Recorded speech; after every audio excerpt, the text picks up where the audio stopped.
को लेकर के रेखा गुप्ता जी इन तमाम मामलों को लेकर के चुप साधी हुई है और वो कह रही है जो थर्मामीटर से जो है मतलब आईक्यू लेवल जो है नापने का कामकाज बोलने का कामकाज वो कर रही है। देखिए बीजेपी ने जो मुद्दा उठाया था अब बीजेपी उस पर खुद ही खरा नहीं उतर पा रही है। बीजेपी ने आम आदमी पार्टी जिस टाइम प्रदेश के अंदर आम आदमी पार्टी की सरकार थी तो बीजेपी का मुद्दा था पोल्यूशन को लेकर, लेकिन उतना तो आम आदमी की पार्टी के टाइम में भी नहीं हुआ जितना बीजेपी के टाइम में हुआ है। अभी कुछ दिन पहले एक की लेवल 700 पार हो गया था, अभी भी 500 प्लस चल रहा है। तो बीजेपी तो अपने उसको लेके खुद ही फंस गई है। लेकिन रेखा गुप्ता जी तो लगातार कह रहे हैं जो हमारे सरकार में कम हुई है ये प्रदूषण। रेखा गुप्ता जी क्या कहेंगे, कितने दिन हुआ ही है इनको सीट संभाले। सबसे बड़ी बात तो ये है कि आप जब रात को निकलते हैं, जब शाम के समय उस वक्त में जब आप देखेंगे तो पॉल्यूशन इतना ज़्यादा रहता है कि उसकी वजह से जो है एक आम आदमी जो है जो रोड पे जो है अपन स्ट्रीट पे घूमते हैं उसकी वजह से मास्क लगाने की, बिना मास्क लगाए तो हम जो है चल ही नहीं सकते। और इतना ज़्यादा पॉल्यूशन है कि लोग जो है एडमिट भी होना अब चालू हो गए हैं। अब जो है उनको जो है घर की बजाय अब हॉस्पिटल में जो है इनके लिए जो है बेड के इंतजाम कराना चाहिए। रेखा गुप्ता जी से संभल नहीं रहा है दिल्ली। संभल रहा होता तो ये हालात होते।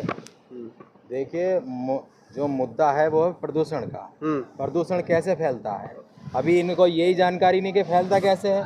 अरे भैया तुमने 50 लाख की कोई व्यक्ति कोई बिजनेसमैन गाड़ी ले रहा है, 2019 मॉडल है, B4 के नाम पे तुमने बंद कर दिया, B6 तुम तो जो उद्योगपति हैं उनको फायदा दे रहे हो। अगर तुम्हें यहाँ प्रदूषण मुक्त करना है दिल्ली को तो कंपनियां यहाँ से बाहर क्यों नहीं जा रही हैं? बड़ी बड़ी कंपनियां उनको पर्सनली तुम यूज करा रहे हो, पर्सनली चीजें दे रहे हो, हर चीज तुमने पर्सनली कर दी है। क्योंकि उद्योगपति की सरकार ये बन चुकी है। ये केवल और केवल जो बड़े लोग हैं, जो बड़े से बड़े लोग हैं, उनका सिर्फ फायदा करना जानते हैं। अगर प्रदूषण पे काबू करना चाहते तो लोग जो आम जनता जो गाड़ी चला रही है, किसी की डीजल गाड़ी आप देखिए क्या 2019 के बाद 2019 के बाद जो 20 आया 20 तक इन्होंने अब वैलिड कर दिया कि 20 इस गाड़ी चलेगा। अब वो चाहे किसी ने 10 लाख की खरीदी हो, 20 लाख की या 50 लाख की या 1 करोड़ की गाड़ी खरीदी हो, वो यहाँ दिल्ली में बैन है। वो क्यों बैन कर दिया? आप क्योंकि उद्योगपति को फायदा दे रहे हो। आप यहाँ से गाड़ी तो बैन कर रहे हो, यहाँ से फैक्ट्रियाँ क्यों बैन नहीं कर रहे हो? वो तो रेखा गुप्ता कह रही है जो पहले की सरकार से, बीती सरकार से हमारी सरकार अच्छा खासा कामकाज कर रही है तमाम मामलों को लेकर के, खासतौर पर प्रदूषण को लेकर के। अगर अच्छा काम कर रही थी ना स्टेडियम में ना, तो वो नारे जो सुने, शायद मैं बोलना भी नहीं चाहूंगा, नारे तो यहाँ सभी ने सुने ना। क्या नारे लगे थे? क्योंकि देश और दिल्ली इस भाजपा सरकार को अच्छे से समझ चुकी है। ये केवल चोरी करके सरकार बनाना जानते हैं, ये चोरी पे काम करना जानते हैं। अब आप देखिए घर में से जेवर चोरी होगा, गाड़ी चोरी होगी तो हमें चिंता हो जाएगी। आज की डेट में वोट चोरी हो गई है, लेकिन हम लोग चिंता नहीं कर रहे। जनता का सबसे बड़ा हक इस लोकतंत्र में क्या है? वोट है ना।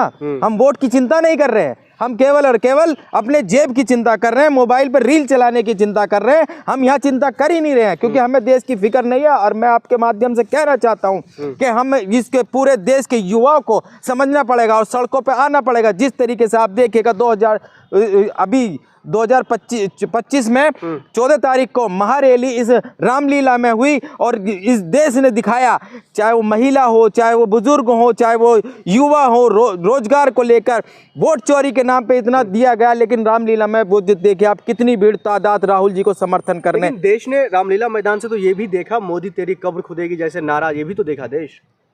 सताओगे तो सुनोगे नहीं क्या?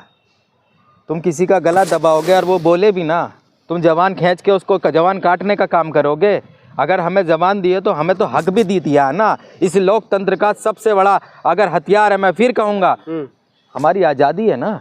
आज़ादी किसने दिलाई है? आज़ादी हमें किसने दिलाई है? आज़ादी हमने हक हमारे बुजुर्गों ने लड़ के ली है।